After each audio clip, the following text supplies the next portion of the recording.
Part 2, Chapter 2. When Samantha entered the king's bedchamber, he was lying in his bed with his eyes closed. She crept quietly across the room and sat on the chair beside him.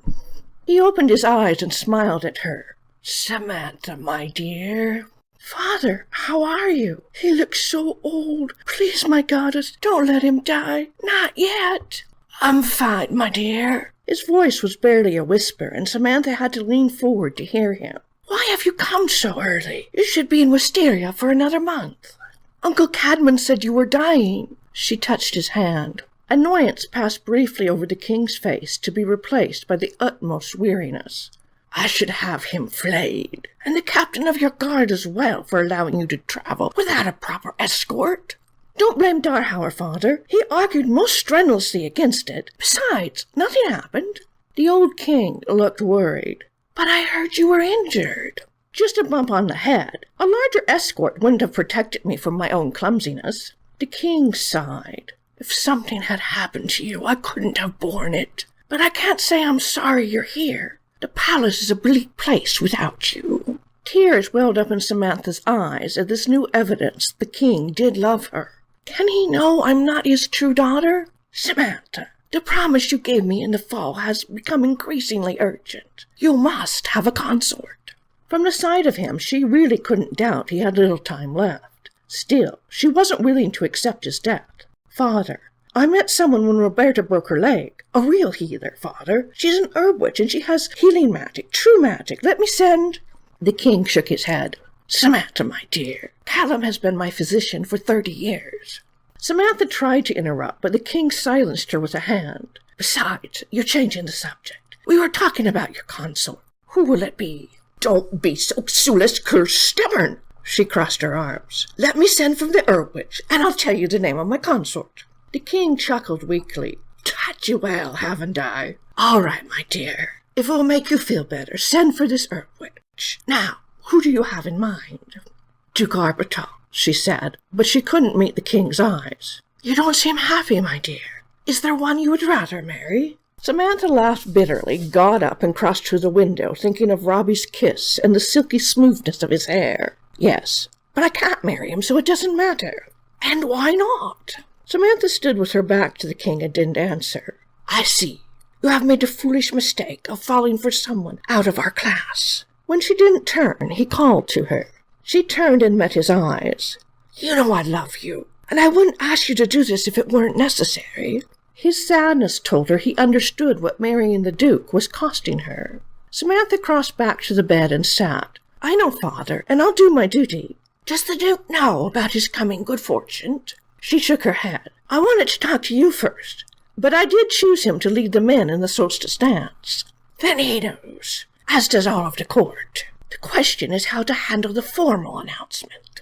The king smiled. "What better time than a star to announce a marriage that will renew the joined kingdoms?" "How will we break the news to Arbuthnot?" The king chuckled. "The same way we break it to everyone else. You will be regent, my dear. He is merely your consort. By making the announcement public, he will understand this." The king patted her arm. "A monarch's marriage is the business of all of the people." The king paused. "But who she chooses to share her bed is nobody's business but her own." "Father!" the princess gasped. "Do you think Arbuthnot will accept a rival in the marriage bed?" "Do not forget who reigns, my dear. Don't let him forget it either." Captain Tremaine sat in Duke Arbuthnot's office with his feet on the Duke's desk and a glass of the Duke's best brandy in his hand. He spilled the brandy all over himself when Sergeant Farrell gave him the news. "What do you mean he's back? He isn't due for a month." Tremaine jumped to his feet. He'd nearly been dismissed last year for getting drunk. He promised the Duke never to touch another drop, and he'd kept that promise, at least when the Duke was in town. "That may be," Sergeant Farrell said, "but he entered the stable-yard not 5 minutes ago."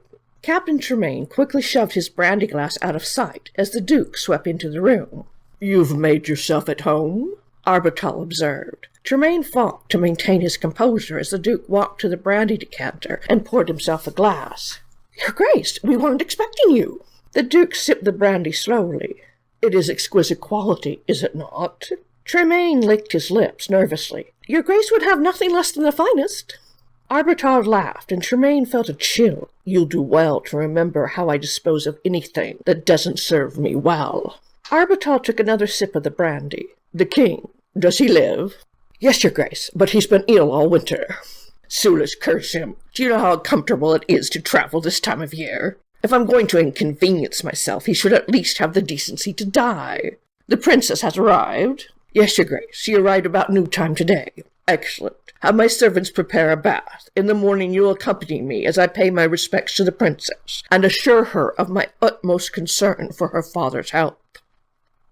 "Robbie, wake up!" Alan shook him by the shoulder. "Your father isn't going to be happy if you aren't at work again today." Robrick came awake reluctantly. He'd been dreaming of Milady. "What a fool I was to run last night. Nobody will ever want to touch me like that again." He got up, dressed, and followed Alan and Darren towards the barn. Before he was halfway across the farmyard, one of the hands from the neighbouring farm rode in. "Master Robbie, my master's mare's having difficulty dropping her foal. Can you come at once?" "Your father won't like it," Darren told him. "He was quite put out that you were gone all day yesterday." "Please," the hand begged. "The mare's in a great deal of pain, and Master Camestand's worried we'll lose them both." "I'll come at once." Robrick headed to the barn to saddle Wild Thing.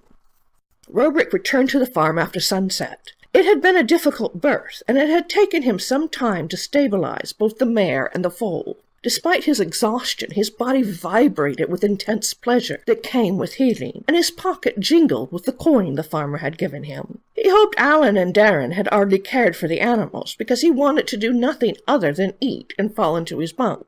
He hoped to dream of Milady again. His father emerged from the main house. "Where have you been, boy?" Angus demanded. Robrick bristled as he dismounted. "I have a name, you know." "You what?" Angus spluttered. "I have a name. Would it really hurt you to call me Robrick, or even Robbie, instead of boy? I'm not a boy anymore." Angus laughed. "A man doesn't run off on his duties." "I haven't. I'm a healer. My duty is to heal." "Let me remind you I'm in charge around here, and your duty is what I say. Hand over what you got in payment for Kingstam, and from now on you go nowhere without my permission." Angus held out his hand. Robrick grasped his staff. "No," he said simply. "I'll have no more of your insolence." Angus swung, but Robrick blocked the blow easily. Angus looked at his hand in shock. "You won't hit me," Robrick said. "I'll keep the money I get from healing, and I'll heal whenever someone comes for me." "You'll treat me with respect, or you'll get off my lands." "Fine." Robrick whirled in the direction of the bunkhouse. "Where in the seven hells do you think you're going?" Angus thundered after him. "I'm going to get my things and get off your land." Robrick went into the bunkhouse. Packing his small bundle took only a couple of minutes. The hand stared at him, but nobody said anything. When he went back out, his father was waiting for him. "You won't last a week on your own. If you ride out tonight, don't think I'll let you come crawling back." Robrick swung up into Wild Thing's saddle. "I'll bear that in mind." He rode away without another word. He knew Brazen would be angry, so he headed for the one person who could help him decide what he should do now. Robrick felt a pang of loss as he approached the place where the beautiful lady had kissed him. His groin ached with the remembrance of her touch, and he cursed himself again. Surely there's no bigger idiot in the entire joined kingdoms. Miss Cottage was dark, and no smoke came from her chimney. He dismounted and knocked. No one answered. She wouldn't care if he waited for her, so he made Wild Thing comfortable and went inside. He shivered as he lit the lamp on the table. He saw a note and picked it up. "My dear Robrick, I've been called away. I shouldn't be gone long. Feel free to make use of my cottage and books in the meantime. With love, Mist." What does she mean by called away? He decided to wait for her. He fetched some wood, lit a fire in the fireplace, and grabbed some bread and cheese from her pantry. Then he rolled up in blankets in front of the fire. Thinking about Robbie, Samantha undid her own hair that night. Ardra and Melvina were still in Wisteria. She sent for Miss and hoped the Erbwitch would arrive early the next day. After undressing herself, she collapsed onto her bed and stared at the painting of the Princess Danu on her Orstad. Could I really have him for a lover? She asked the long-dead princess. She knew her father hadn't been faithful to any of his wives, not even to Britomartis, who he claimed to have loved. With the memory of Robbie's kiss on her lips, she fell asleep. Robbie took her in his arms and kissed her gently. He undid her dress, and it fell to her waist, leaving her breast bare to the touch of his hands and his lips. "Oh, Robbie," she cried out, "I will marry the Duke, but you are my only love." She wanted to feel his maleness inside her. As she moved her hand to remove his trousers, her father burst into the room, followed by her personal guard. "Whore!" he shouted. "Just like your mother. Neither of you could keep your hands off common trash." He turned to her guard. "Take him away and hang him as I hanged her father."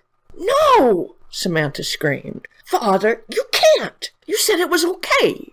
Her father merely glared at her as Darhauer and Kaelin grabbed Robbie. "Darhauer! Kaelin! I forbid this! Let him go!" Darhauer spat at her. "To think I pledge my loyalty to a whore!" "I told you weren't mine!" Robbie cried. As Darhauer and Kaelin dragged him from the room, she could hear him cursing her name. Duke Arbital appeared behind her father. The king motioned him into the room. "If you are determined to whore yourself, so be it. But you shall at least be a noble's whore, not a peasant's slut." He turned to the Duke. "Finish what the peasant scum started." "With pleasure, your majesty." The Duke leapt upon the bed and wrestled her down. The princess screamed and pleaded as the Duke's rough hands mauled her. He ripped off what clothing remained and forced her legs apart. She struggled to push him away. She awoke and sat up quickly in bed. She was drenched in sweat, and her heart was pounding. She quickly assured herself her nightdress remained firmly around her and lay back. "It was only a dream," she said to herself. Still, she shuddered at the look in Duke Arbital's eyes and the touch of his hands.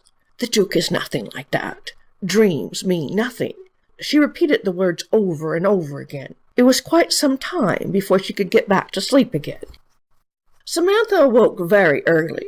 Foolish as she knew it to be, she was still shaken by her dream and felt too restless to sleep any more. She dressed herself in her riding clothes. When she emerged from her rooms, Phelan and Bryce were still on duty. They followed her down to the stables. It was so early few of the stable boys and grooms were up yet. She picked up an apple and went straight to Roberta's stall. The mare nickered happily. She stroked Roberta's pure white coat. She wanted to go riding, but Robbie said Roberta shouldn't be risen for a week. So she grabbed a shovel and began mucking out the stall. The distraction of physical labor helped her think.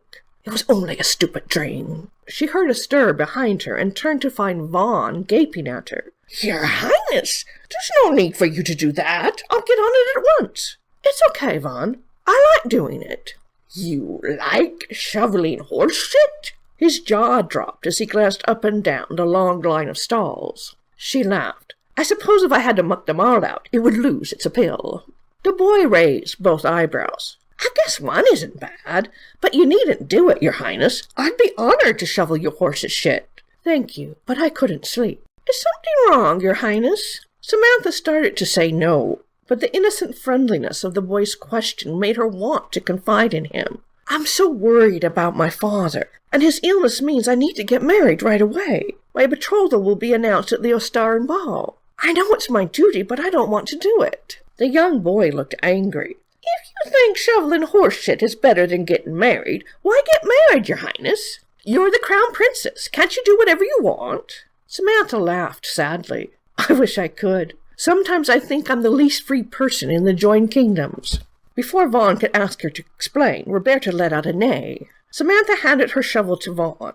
"What is it, Roberta?" Roberta nuzzled her, and she could tell the mare wanted to be groomed. She had Vaughn fetch a brush. "Oh, Roberta, what would I have done if he hadn't been there to save you?" "There's been the most unbelievable rumors going around the stables," Vaughn said. "Her leg wasn't really broken, was it?" "Yes, it was. An Amma healer healed it." Samantha was still amazed Robbie had been powerful enough to do so.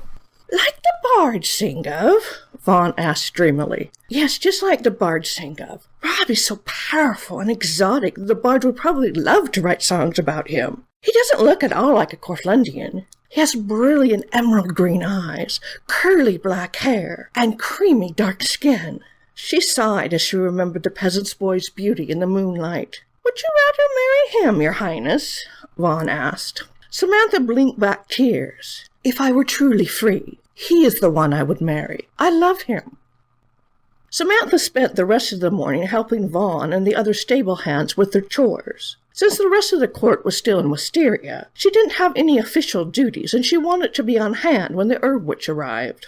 When the sun was fully up, Darhauer and Kaelin relieved Bryce and Phelan. She sent a page to see how her father was doing. The page informed her the king was still sleeping. Finally, she heard horses approaching. "Thank you, Sulis." But when Samantha went to the entrance to the stable, she was surprised. "Arbital, what are you doing here?" The Duke dismounted. "Your Highness, when I heard the king was ill, and you had gone to his bedside, do you really think I could have stayed in Wisteria? Have you arrived in time?" "Can it be true he actually cares about me?" "Yes, my father still lives." "Thank the goddess," Arbital said, drawing the star over his breast. "It's hard for me to imagine Corflandia without King Solar on the throne. Even my father knew no other monarch. Is there any hope for recovery?" Samantha shook her head. "I don't know. I've summoned an Herb Witch with true healing magic. I pray to the goddess she can do more than Cunham. I can't lose him. How can I ever hope to rule half as well?" The Duke smiled. "That, your Highness, is the least of Corflandia's worries. You, as his heir, are the finest parting gift a great king could leave to his people. Do you think I let a silly dream affect me so? He isn't at all like my nightmares." She was on the verge of telling him about the betrothal plans when Mist rode into the stable yard. "Mistress, I can't thank you enough for coming." "It's my pleasure, your Highness." The Herb Witch bowed as she dismounted, looking very tired and worn. Samantha chided herself for not sending a carriage for the old woman. "I'd like you to see to my father as soon as possible, but I've arranged rooms where you can first refresh yourself and eat." She turned to the Duke. "Your Grace, I thank you for your concern, but I must attend to my father. Would you dine with me this evening?" The Duke bowed. "With pleasure, your Highness. But if the king has need of you, don't spare a thought for me." In the darkness of the night, Darhauer observed Arbital's residence from the roof of the neighboring house, grateful to the Sonoyan magic that allowed him to see in the dark. On the ground below, a couple of guards were on duty, but there was an attic window that would allow him easy access. He still knew far too little about the man his daughter intended to marry, but his instincts shouted the man was evil. As an assassin, he'd learned to trust his instincts. Despite a thorough search of the Duke's quarters and the palaces, both in Mortagen and Wisteria, he'd been unable to obtain evidence to substantiate his suspicions. Whatever secret he's hiding, this must be where he keeps them. Darhauer leaped lightly across the space separating the roof he was on from Arbital's and crept to the attic window. Hiding in the shadows, he carefully oiled the hinges so they wouldn't squeak. Then he slipped one of his wires in through the gap and lifted the latch. 2 maidservants were sleeping in the attic room. He entered quickly and shut the window before the cold night air could disturb them. Without a sound, he crossed to the door where he again oiled the hinges. Then he opened the door and stepped out into the corridor. As Darhauer searched the house, he felt the familiar excitement of the chase, the rush of stalking his prey, and the anticipation of a kill. He'd almost forgotten the simple joy of an artist doing his job to perfection. This is wrong. I am no longer the ghost. I have made my vow. I'm merely making sure Samantha stays safe.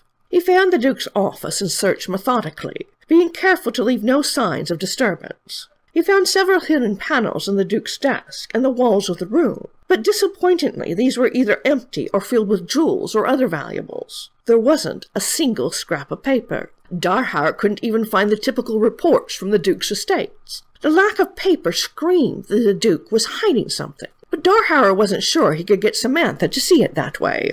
Finished with his search, he left the Duke's office. In a room ahead, he heard a game of cards in progress. Automatically, he found himself planning the best way to kill those men. They weren't expecting anyone. It wouldn't be hard. Holy Sulis, no! He slipped silently past the room. Darhauer came up empty-handed again when he searched the Duke's bedroom. He went methodically over the rest of the house. In a storage area, he found several sets of the Duke's livery. He purloined one. It might come in handy. He found nothing else of interest until he ventured into the cellar. At first, Darhauer thought it was nothing more than an ordinary wine cellar, but he found a door at the back that opened into a torture chamber. There was a rack against one wall, a cat-o'-nine whip on a hook next to a wall with hanging manacles, and various other instruments of pain. At the back of the chamber was an empty cell. A thin layer of dust covered everything, and some of the devices showed signs of rust. But of course the Duke had been in Wisteria for months. Somehow he doubted this alone would be enough to convince the princess she was making a mistake. Having torture devices in a cellar would be unremarkable in any of the old houses. They harkened back to a time when the nobility had fewer restrictions. Darhauer hit the wall. He needed more. He couldn't risk Samantha marrying the Duke.